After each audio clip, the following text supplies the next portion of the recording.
ብሪክስ ከቅርብ ጊዜ ወዲህ በዓለም ካሉ የስብስብ ኃይሎች መካከል በህዝብ ብዛት፣ በኢኮኖሚ አቅሙ፣ በመደመጥ አቅሙ እያደገ የመጣ ግሩፕ ነው። ይህ ግሩፕ እያደገ ከመጣ በኋላ ከ40 የማያንሱ ሀገራት ብሪክስን ለመቀላቀል ፍላጎት አሳይተዋል። ከነዚህ ውስጥ 6 ሀገራት በአሁኑ መመዘኛ አሟልተው የብሪክስ አባል መሆን ችለዋል። ይህ ለኢትዮጵያና ለኢትዮጵያ ሕዝብ ብሎም ለአፍሪካ ትልቅ ኩራትና የዲፕሎማቲክ ድል ነው።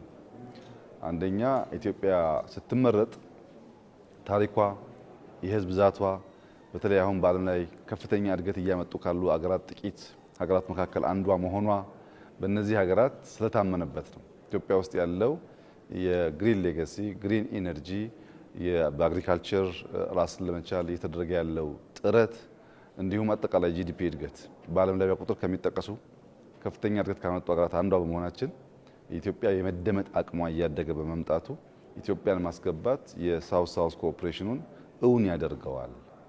የሳውዝ ሳውዝ ኮኦፕሬሽኑ ኢትዮጵያ በሌለችበት ሙሉ አይሆንም በሚል አብዛኛው ባላቸው የጂዲፒ አቅም ከፍ ያሉ ሀገራት የተወሰዱ ቢሆንም ኢትዮጵያ ባላት ፕሮስፔክት ባላት የእድገት ተስፋና አጠቃላይ ሂደት ለመመረጥ በቅታለች። ብዙዎች ለመካተት የሚፈልጉበት መድረክ ነው።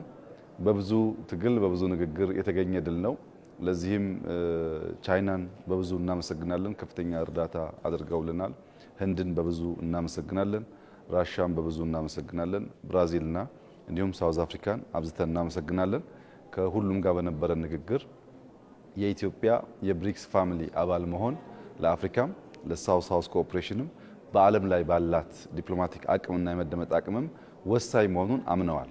ከዚህም ባሻገር ፕሬዝዳንት ሺ ጋር በነበረን ውይይት የሚቀጥለው ዓመት እዳ ክፍያ አጠቃላይ የእዳ ማሸጋሸግ ስራው እስኪከናወን ድረስ ለአንድ ዓመት እፎይታ ሰጥተውናል። የብዙ ትብብር መስክ ስምምነት አድርገናል። ያም በጣም ትልቅ አቺቭመንት ነው።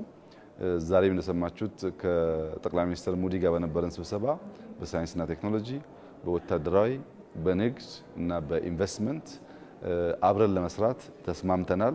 አጠቃላይ የሚታየው ስፕሪት ኢትዮጵያ ትልቅ ሀገር ናት፣ ታሪክ ጠገብ ሀገር ናት፣ ተስፋ ያላት የወጣት ሀገር ናት። አሁን እየተመዘገበ ያለውን ድል፣ እየተመዘገበ ያለውን ኢንቨስትመንት፣ እየተመዘገበ ያለውን ለውጥ ኢትዮጵያውያን በውል ባይረዱትም ዓለም በደንብ ተገንዝቦት በዚያ ደረጃ ሪኮግናይዝ እያደረገ ይገኛል። እንደሰማችሁት ዓለም በሙሉ በከፍተኛ አድናቆትና ምስጋና ነው እየተቀበለ ያለው። ለኛም ትልቅ ድል ነው። ኢትዮጵያ ባለፉት ጥቂት አስርት ዓመታት ከተመዘገቡ ትላልቅ ዲፕሎማቲክ ድሎች አንደኛውና ዋነኛው ሊባል ይችላል። ዝም ብሎ መግባት ሳይሆን በእያንዳንዱ ክራይቴሪያ በኢኮኖሚ እድገት፣ በፖፑሌሽን፣ በዓለም በመደመጥ አቅማችን ወደፊት ባለን ተስፋ በአፍሪካ ውስጥ ትልቅ ተደማጭነት ያላት ሀገር ናት። እሷን ጥለን አፍሪካን አካተትን ማለት አንችልም የሚል ድምዳሜ ተደርሶ ጭምር ስለሆነ የገባ ነው።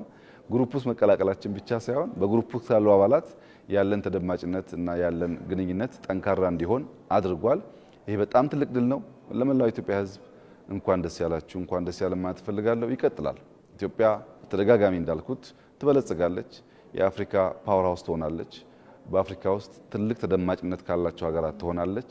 ባልገባንባቸውና መግባት በሚገባ መድረኮች ሁሉ እየተሳተፈች ድምጿን ከሀገሯ በላይ በአህጉር ደረጃና በዓለም ደረጃ የምታስደምጥ ሀገር ትሆናለች። በውስጣችን ጥቃቅን ችግሮች አሉ፣ ያልገቡን ነገሮች አሉ። እነሱ እየገቡን እየተፈቱ አንድ እየሆን እየተደመርን ታላቋን ለልጆቻችን የኩራት ምንጭ የሆነችው ኢትዮጵያ መፍጠር ይኖርብናል። ጉዟችን ይህን የሚያመላክተው በስንዴ ያገኘነውን ድል፣ በግሪን ሌጋሲ ያገኘነውን ድል፣ በከተሜነት እየፈጠርን ያለነውን ድል፣ አጠቃላይ በጂዲፒ ያመጣነውን እድገት አሁን በዲፕሎማሲ እየደገምን ነው። ይህን አጠናክረን እንቀጥላለን። እንኳን ደስ ያላችሁ፣ እንኳን ደስ ያለ ማለት ፈልጋለሁ። አመሰግናለሁ።